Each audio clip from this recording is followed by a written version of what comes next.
Имена чувашских поваров и кондитеров все чаще звучат на мировых кулинарных чемпионатах. Недавно команда республики вернулась с победой из Люксембурга, а один из известных бренд-шефов Чебоксар Александр Ганиашвили побывал с мастер-классом в Белоруссии.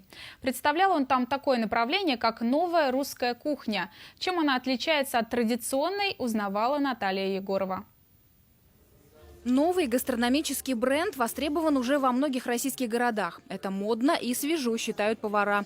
Они используют старинные русские рецепты и вносят в них современные технологии, в том числе из молекулярной кухни. Александр Ганиашвили первым в Чебоксарах предложил такой кулинарный фьюжн в новом ресторане. У нас сейчас есть нотки именно подачи, именно молекулярной кухни. Стремимся именно подавать так, как кто еще не подавал в городе Чебоксары. Экспериментировать на основе древних русских рецептов можно бесконечно. Еще одна особенность новой русской кухни в том, чтобы использовать продукты исключительно местного производства. И считаем, что это очень важно в наше время, где все очень быстро меняется. И хотелось бы сохранить что-то, чем мы дорожим и что мы хотим оставить в памяти поколений.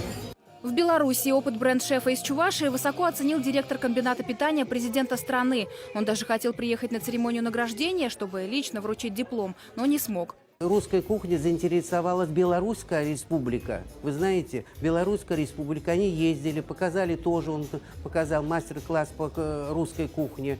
И ему вручено было диплом по именно этому ресторану. Кстати, недавно эксперименты с новой русской кухней получили признание в Суздале и Перми. Александр Ганиашвили завоевал на кулинарных чемпионатах призовые места. А в марте он будет представлять Чувашию в отборочном туре престижного конкурса «Шеф а-ля Рус».